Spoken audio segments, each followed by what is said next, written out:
I'm going to marry my deceased brother's wife, so we're getting a divorce.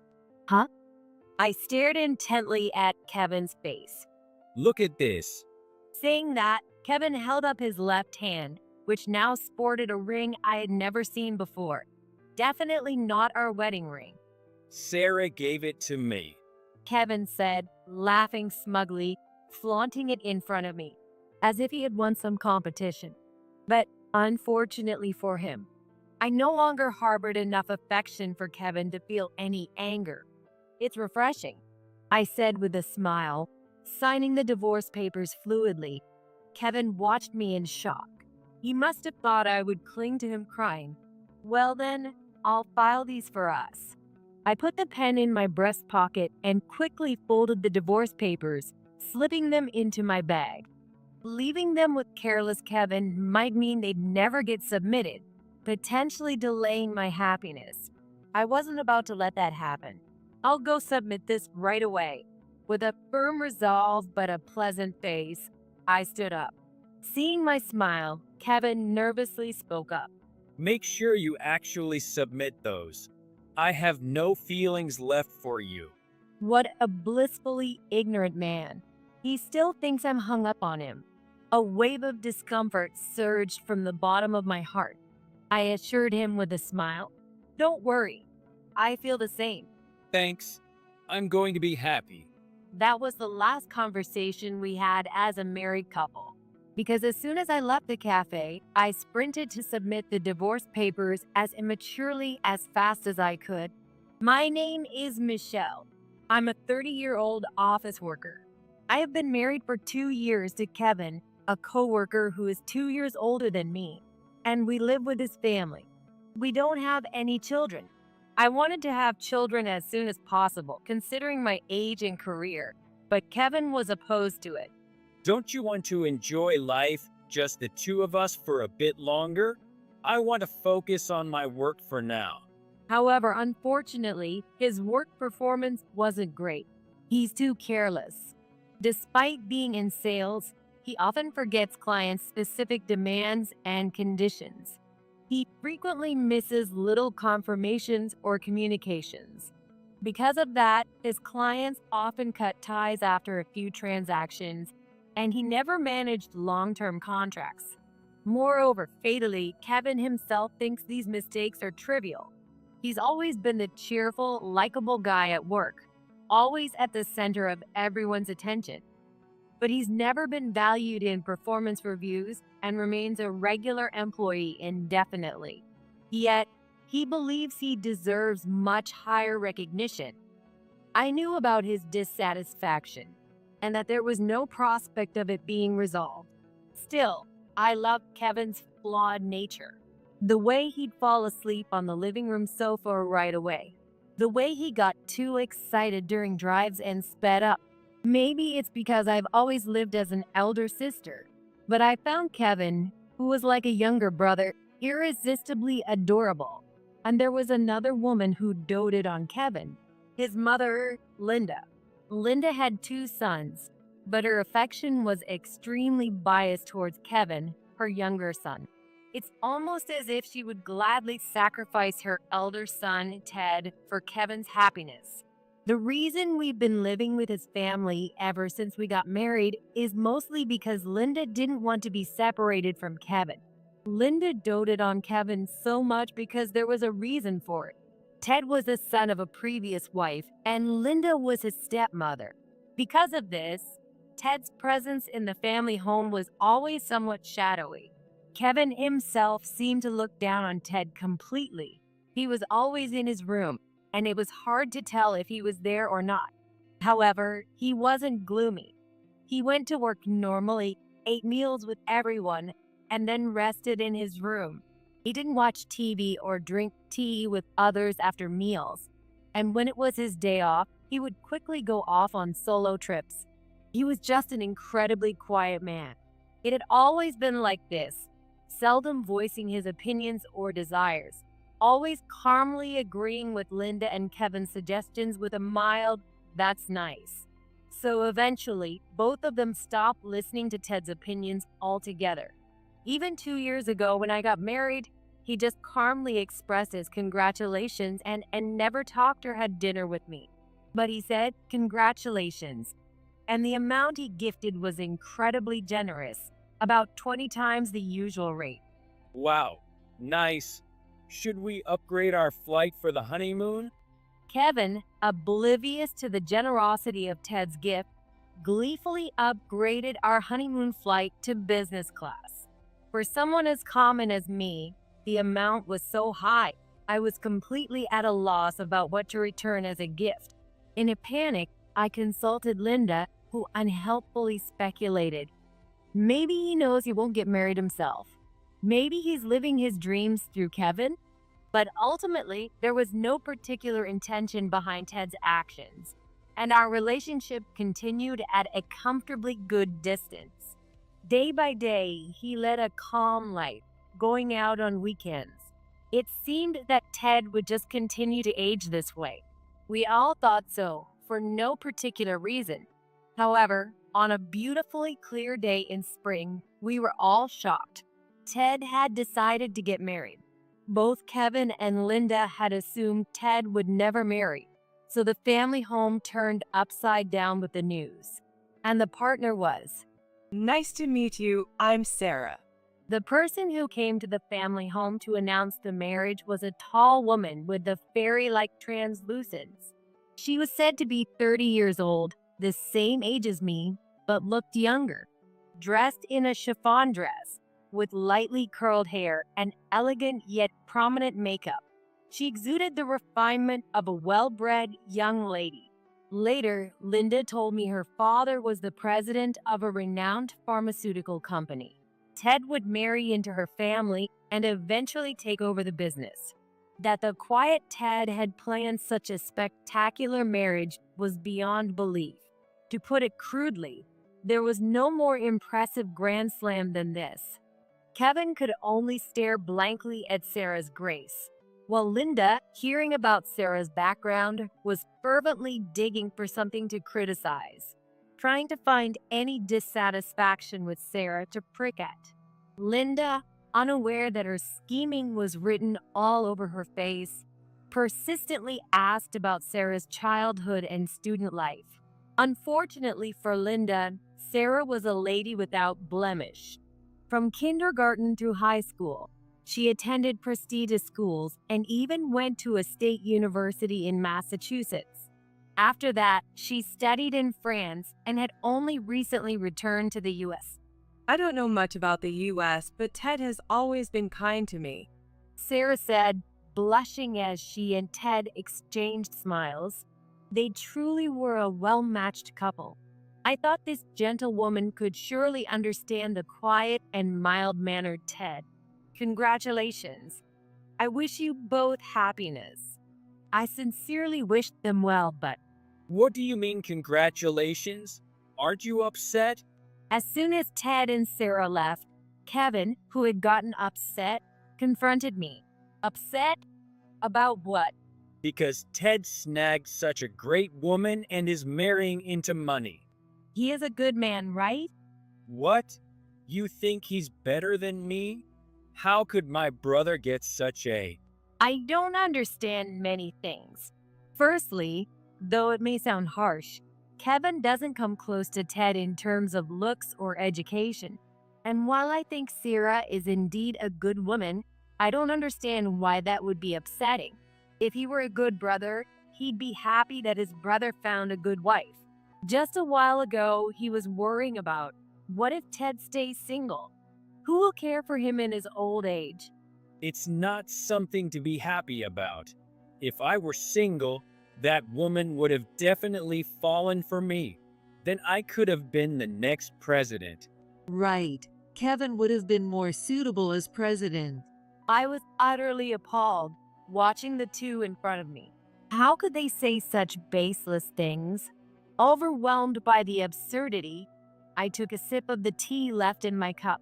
It had completely cooled, leaving only bitterness in my mouth. As I grimaced at the bitterness, I suddenly became aware of their gaze. It was Kevin and Linda. If only you were from a better family.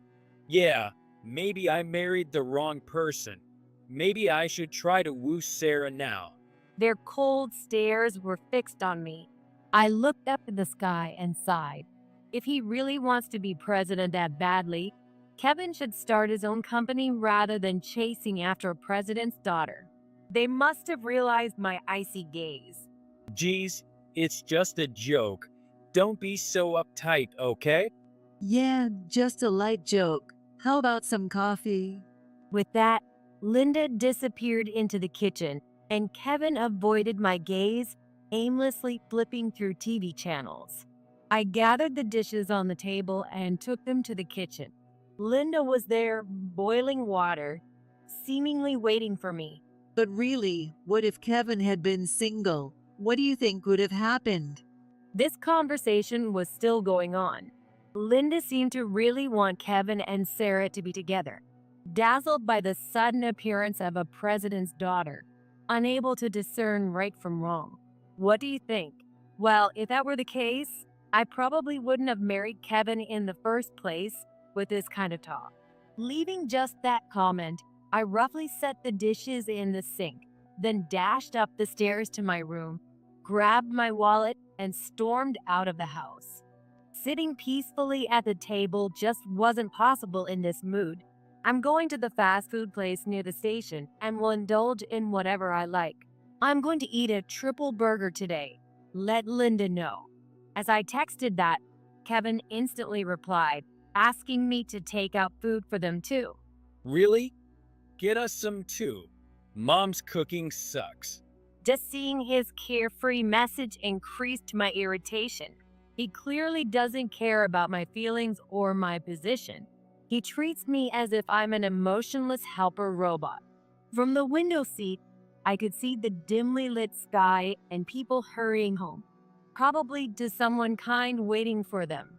While catching this scene from the corner of my eye, I bit into my thick burger with a vengeance. As I ate, the balance between the buns fell apart, and the burger sauce started to drip. Maybe our marriage had similarly lost its balance without us realizing. I wiped the sauce from my fingers with a napkin, lost in thought. Yet, I still love Kevin. I want to spend time with him, to laugh by his side. That's why, despite such insults, I end up buying their share too. They'll probably take it for granted, without a word of thanks. Doubtful I'll even see my money back.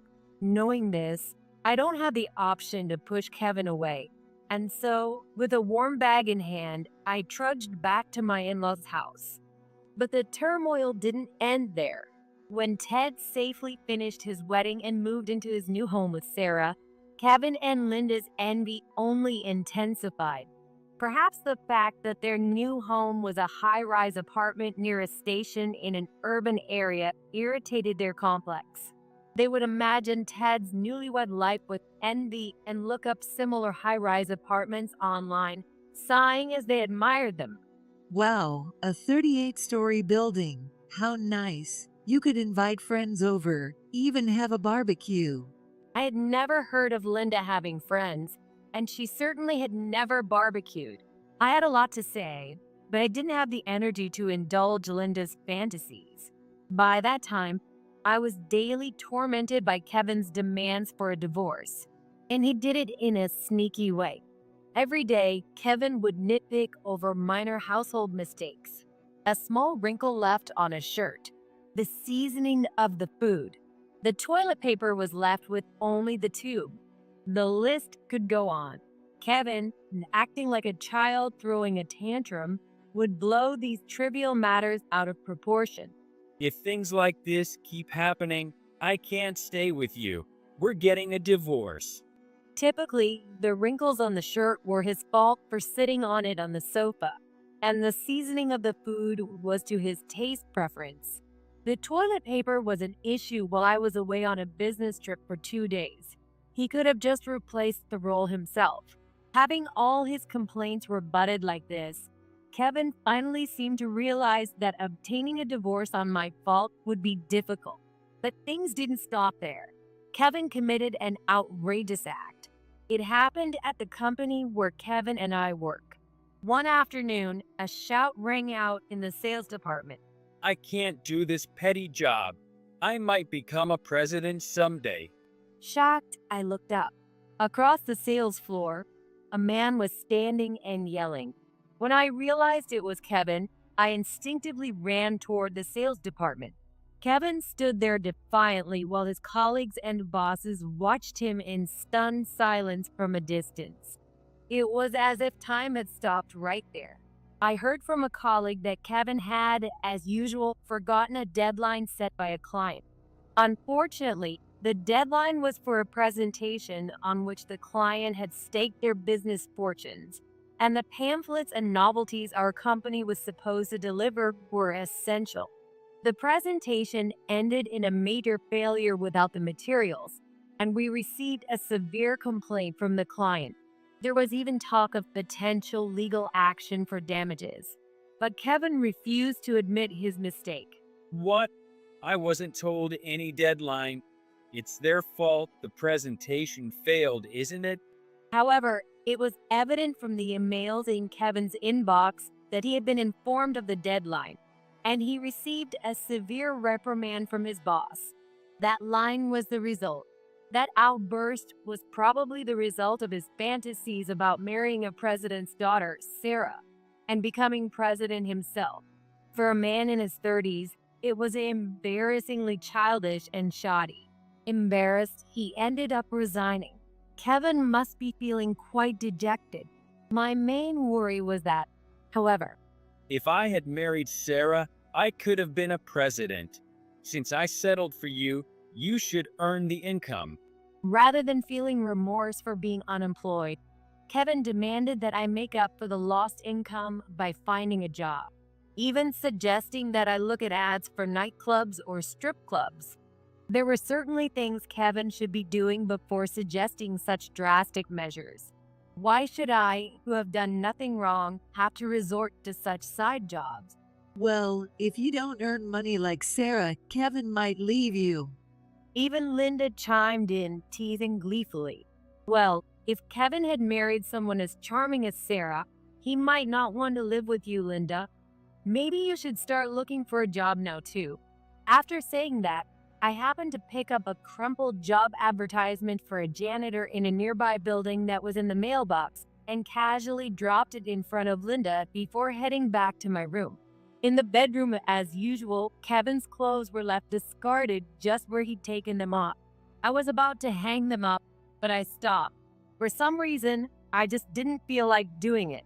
In the end, I left Kevin's clothes as they were and went to bed. Kevin was furious when he saw his wrinkled clothes, but seeing that stirred no emotion in me. I may be at my limit. I secretly resolved myself to that possibility. But at that delicate moment, something unexpected happened. Ted had died. It was a sudden illness. Ted suddenly collapsed one day and never regained consciousness, passing away shortly after. It had all happened in just a few days. Even though Sarah had only been married for half a year, she managed the wake and the funeral with stoic fortitude, tears in her eyes, occasionally shivering as she held back her grief. Those around her struggled to keep from crying too. Yet in this scene of sorrow, two people seemed oddly unaffected by the sadness. The deceased's mother and brother, Linda and Kevin. They looked around and whispered to each other, oblivious to how audible they were to me nearby. Look at those flowers. I wonder how much they cost. Impressive. Do you think it's okay if we take them home after this is all over? And what about all this money spent by Ted? Instead of wasting it on the funeral, they should have given it to us. For Kevin, Ted was his real brother, and for Linda, his stepmother, it was all about the money even though her eldest son had died. I felt so embarrassed. I wished I could sink into the ground. On the other hand, Sarah still looks beautiful, even when she's crying. Now's your chance, Kevin. She's vulnerable. Be nice to her, and she'll fall right into your lap. are these people even human? They seemed more focused on winning over the widow Sarah than mourning the eternal parting from his brother. Within a week, they were already putting their plans into action. Sarah's all alone now. I'll go check on her at Ted's house. Unbelievably, Kevin began to frequently visit the apartment where Ted and Sarah lived. For Kevin and Linda, it was like a paradise. Just as you'd expect from the daughter of the CEO, she bought the entire 38th floor of that high-rise building. Since Ted and Sarah had no children, we will get something out of it. But things didn't go as smoothly as they hoped. Just then, Sarah's pregnancy came to light. None of Ted's inheritance would go to Linda. Sarah and the child she was expecting would inherit everything. Upon hearing this, Linda spurred Kevin on even more. You must marry Sarah at all costs. But it seems like it's Ted's kid. What are you talking about? Even if the child is born, if you have a child with her, Sarah's wealth will be ours. Kevin, now highly motivated, shamelessly pursued Sarah, claiming concern for Sarah's well-being due to her pregnancy.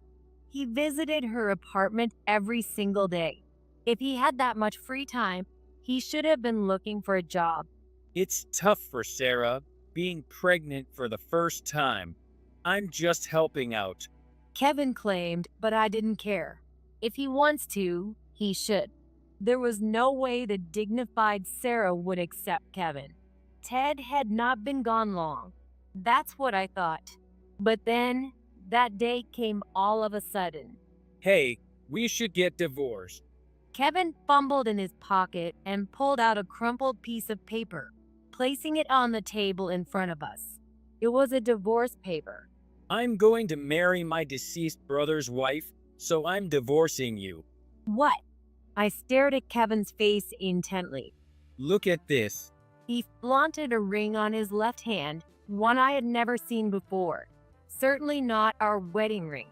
Sarah gave it to me. Kevin said, laughing smugly, flaunting it in front of me, as if he had won some competition. But unfortunately for him, I no longer harbored enough affection for Kevin to feel any anger. Sure, that's fine. It's quite refreshing, actually. I smiled cheerily and signed the divorce application, which seemed to shock Kevin. He must have expected me to cling to him, crying, "Well, I'll file it for you." I pocketed the pen and folded the document neatly into my bag. It would be a problem if I left it with the unreliable Kevin and it ended up not being submitted. With a firm resolve, though my face remained pleasant, I stood up. Make sure you file it properly. As far as I'm concerned, I have no feelings left for you. His words, implying I still harbored feelings for him, only increased my discomfort. It was already unpleasant to think we'd been on the same page about this. Don't worry, I feel the same. Thanks. I'm going to be happy. My sarcasm didn't register with him, and this exchange ended up being our last conversation as a couple. As soon as I left the cafe, I sprinted to file the divorce papers. I'll never forget the exhilaration I felt then. Freedom. After submitting, I threw my hands up to the blue sky and shouted at the top of my lungs. Passersby turned around in surprise, but I didn't care. Only then did I realize how much stress I had been under. Economic uncertainty, dignity threatened, unpaid labor, and unprotected privacy. What was supposed to be a new family life with Kevin had felt more like living in a cramped corner of a family owned by Linda and Kevin. Indeed, that house was never truly my place. Without going back to my in-laws' house, I rented a room near my workplace and started a new life commuting from there. Though Linda and Kevin sent several disparaging emails insisting on a proper farewell for the divorce, I ignored them completely. Thinking back, it was truly a blessing that Kevin had quit his job. It spared me the hassle of seeing him at work and, considering his personality, likely prevented numerous conflicts, as the workplace was somewhat sympathetic towards me. Being single again brought an unexpected lightness to my life, and I began receiving offers for domestic and international business trips. No longer needing to prepare meals in advance or bow my head to Linda and Kevin for household chores during my trips was liberating. Everything moved at my pace, and I reveled in this newfound freedom. Then came a turning point. After skillfully managing my business trips, I was thrilled to have my transfer to the place I'd always dreamed of, Alaska. The historic streets of Juneau, countless breathtaking sights, the culinary city of Sitka, and the restaurants in Anchorage. It felt like I was on cloud nine. Since my divorce, it seems like only good things have been happening. I quickly vacated my rental apartment and flew to Alaska. Having a mother from Alaska and returning there every year since I was a child, it felt like a second home to me. I was familiar with the geography, and above all, the food was fantastic. The incredible snow accumulation and the freezing winter air, the crisp, pleasant summers. The town I had long admired and visited many times welcomed me warmly. Here, no one saw me as the infamous lousy employee's ex-wife, nor as the ex-wife abandoned by the brother who chased after his sister-in-law. It was incredibly comfortable. One day, after finishing work, I looked up to see snowflakes in October, an early first snow that would be unthinkable at my in-laws. It had a delicate, ephemeral beauty. But anyone living here knew well that this delicate winter sprite could freeze many lives. I zipped my down jacket up to the collar and hurried home, not to be deceived by the beauty of the snow. A year later, I had safely completed my tenure in Alaska and returned to my original workplace. Despite everything, I think it was a fun year. I got along well with the people at the new location, and we even shared our dreams and life stories. Some became friends who exchanged contact details with me, and there were people with whom I could likely have good relationships. Since marrying Kevin, I had been constantly caught up in housework and my job, always commuting between home and work. It wasn't a burden because I loved Kevin, but this new environment where I didn't have to do anything but work was so comfortable it completely changed my perspective. My time was my own. I liked this town so much that, if possible, I would have stayed forever. No, I think I will definitely return to this town someday. I don't know when that will be. When I returned to my old job after a long holiday, feeling a sense of reluctance, I was surprised. Standing in front of the workplace was Finally, I found you. Where have you been? Kevin said as he approached, perhaps because he no longer belonged to this workplace. Unable to enter the workplace premises, Kevin stood at the gate like a lost child, exposed to the curious stares of passersby. Upon spotting me, Kevin's face broke into a relieved, nostalgic smile as he hurried over. I felt an urge to run away. His clothes were quite old, with stains of unknown origin, and he emanated an odd smell. Additionally, most of the buttons were missing, and his clothes were frayed and torn in places. Kevin himself was no better off. His hair was unkempt, his body was filthy, and his eyes, teeth, and much of him appeared yellowed. The teeth visible in his grinning mouth were decayed and chipped. I had been dispatched to a wildfire disaster site through work before, but even after a week without a bath, I had never become that unclean. He was so scruffy and dirty that I wanted to pretend I didn't know him. Those who knew the old Kevin might not recognize him now. It was hard to believe he had once worked here. He looked so out of place at my workplace. Did Kevin realize this incongruence? I've been looking for you all this time. You forgot to give me your new address, didn't you? Kevin looked at me with a weary smile, as if he were dealing with a clumsy child. The old me would have blushed and giggled, pleased at being looked at that way by Kevin. But now, surprisingly, I felt nothing. Since then, I've had a lot to think about. Taking my silence for consent, Kevin quickly sat down on a nearby curb and, gazing solemnly at the sunset, began to recount his experiences. Apparently, after we parted, Kevin diligently visited Sarah's apartment day and night. In reality, a housekeeper who had looked after Sarah since her childhood was always with her, so they were never alone.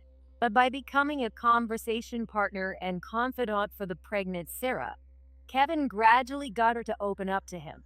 They even started talking about the future, which delighted Kevin and Linda immensely. They were ecstatic, thinking they could get Ted's inheritance, the pharmaceutical company presidency, and all of Sarah's family's wealth. Brimming with enthusiasm, Kevin was about to greet Sarah's parents. Gruzi. We Jets innen. What? That's a greeting in Swiss German, meaning hello, how are you? Yes, Sarah was born and raised in America, but her father was Swiss. After all, her father's pharmaceutical company was located in Switzerland, and Sarah herself had features that reflected her European heritage, and it should have been obvious with a little thought. What am I supposed to know about that? I didn't know he wasn't American. He took his anger out on me. Even when Ted had mentioned it during their marriage introduction, it really hit home again how this man never listened to others. By the way, are you aware of the linguistic situation in Switzerland? They use 4 official languages: French, Italian, Romansh, and Swiss German. Apparently, there are also dialects, and it's so complex that even residents of Switzerland consider moving towns due to language issues. Sarah's family was fluent in all these languages and in English, but her father was the only one who couldn't speak English. In Sarah's home, they mainly spoke Swiss German to accommodate her father. So Kevin spent that entire meal sweating profusely, unable to join in the conversation at all. Both Sarah and her mother tried their best to translate, but Kevin just sat there in awkward silence, sweating and quietly eating his meal. Sarah's family must have been quite perplexed.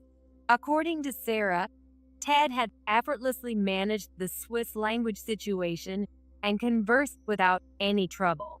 Ted's intelligence never ceased to amaze me.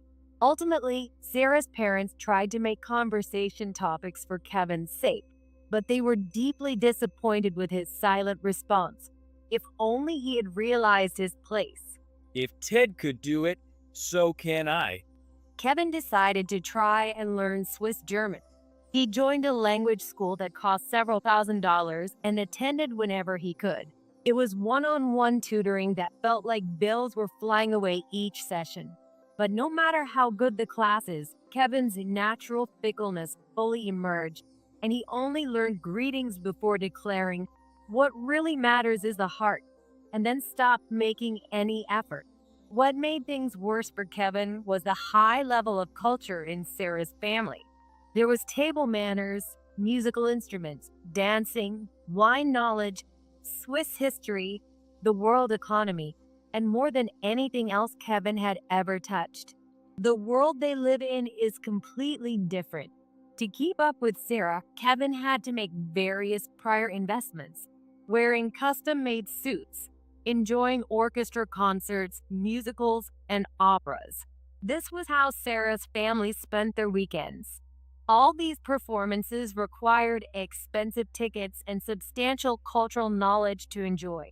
Lacking such culture, Kevin gradually began to dread the weekends. That wasn't all.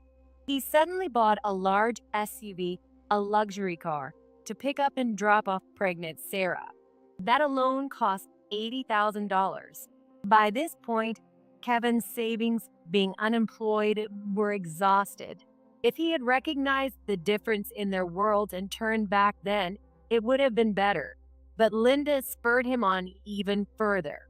Don't give up. You must become worthy of Sarah. To marry Sarah and Kevin, Linda then started throwing her own money into the cause. I couldn't help but laugh.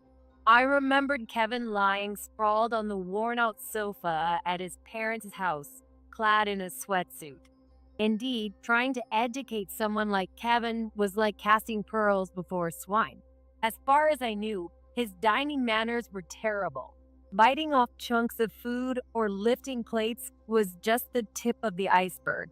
Kevin had never properly held cutlery, always skewering his food on a fork from childhood, and Linda would even eat with her knees up on the chair. I wished Kevin, who would eventually become a father, would use his cutlery properly. But Linda stopped that too. Let him hold the cutlery however he likes. It's not like there's a law against it. Table manners truly reveal a person's upbringing. For the first time, I was grateful for my grandmother and mother's strict teaching. Always use it properly so as not to discomfort others. The idea of someone who can't even properly use cutlery gaining international sophistication is laughable. Ultimately, Kevin and Linda never tried to gain any real culture.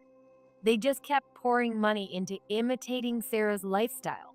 Had they continued this for years or decades, maybe they would have gained some refinement. But before that could happen, they ran out of money.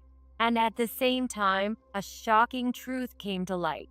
My father is retiring soon. He and my mother are planning their second life together. What? In a panic, Kevin asked Sarah for details. It turned out her uncle would be taking over the company. Basically, Sarah's father had written Kevin off long ago and had already set plans in motion to hand the company over to his brother. I couldn't help but laugh.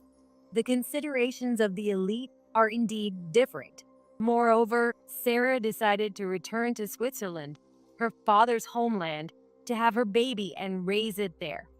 After all, I'll need to support my uncle eventually and get involved in research and development. But what about me? You're free to do as you please. What about this ring? Weren't we engaged? Trembling, Kevin thrust the ring Sarah had given him in her face. But her response was absurdly comical. Oh, that's just a thimble for sewing. I gave it to you because you always wore shirts with missing buttons to remind you to fix them quickly. I loved you, Sarah. That's why I've always been by your side. Thank you for your kindness, but it was always unpleasant. Your eating habits are disgusting. You never learn manners no matter how much I teach, and you still can't tell Wagner from Tchaikovsky after all this time. Sarah chuckled. I always thought you were stupid. You're nothing like Ted. At that moment, Kevin made a move as if to grab the heavily pregnant Sarah. However, he was soon seized by Sarah's housekeeper and handed over to the police. A slim, elderly Caucasian woman with a background in lightweight boxing. You can't even box, and you're American. Maybe you should learn a bit more about your own culture. The housekeeper sneered as she held him back. After being scolded at the police station and released, Kevin found that Sarah and her family had already left their penthouse and moved out of the country. The old me would have said something like, "Oh dear, that's tough," and comforted Kevin unconditionally. But the words that came out now were icy. Is that so? Kevin looked at me dumbfounded. You know I don't want to hear that kind of thing. That's right. Every time he sought comfort like this, I would pat his head and encourage him, hoping to inspire some motivation. But I had no desire to do that anymore. Because, sorry, but don't come here anymore. I'm getting married. Because I already have someone with whom I pledged my future. I had already been proposed to by a man I met in Alaska. I want to grow old with you. He vowed so to me. When I told Kevin, he was furious. What? Weren't you waiting for me? His movement to grab me stopped midair, as someone held him firmly. What are you doing to my fiancé? It was my fiancé, Tom. Tom was the young ace of the Alaska branch, soon to be promoted to branch manager. Moreover, he was also a rugby player. When Kevin saw Tom's robust physique, all the fervor he had shown towards me seemed to vanish. He wilted and was soon handed over to the police. Given that he had attempted to assault a woman twice, the police didn't overlook his actions. and Kevin ended up spending the night in jail. Kevin has done nothing wrong. Linda protested loudly, but was told by a police officer, Ma'am, your son has done plenty wrong. after which she dejectedly went home. Having spent almost all her savings dreaming of Kevin and Sarah's marriage, Linda couldn't afford his bail or legal fees. Instead, she demanded something from me. Go to the police and apologize. Say it was all your fault. Linda came to me and insisted that I retract my complaint. Despite our relationship, I couldn't back down. I hired a lawyer and filed a complaint against both of them. Consequently, mother and son both ended up in police custody. Probably pleased Linda, as she always wanted to be with Kevin. As for me, I successfully announced my marriage at work, and it looks like I'll be able to move back to Alaska with Tom by the end of the year. Upon sharing this news, I received congratulatory messages and a pair of expensive Swiss-made watches. The sender was Sarah. It turned out she had been consulting me because Kevin was constantly showing up at her place. She found it so bothersome that it could have led to police involvement. Since Kevin was still legally my husband, Sarah was very considerate. However, once I mentioned I planned to divorce, Sarah kept him distracted until I could separate from him safely. I am grateful for her help. Thanks to Sarah, I was able to cleanly sever ties with Kevin and Linda. Now, I look forward to living honestly and turning towards those who genuinely care for me.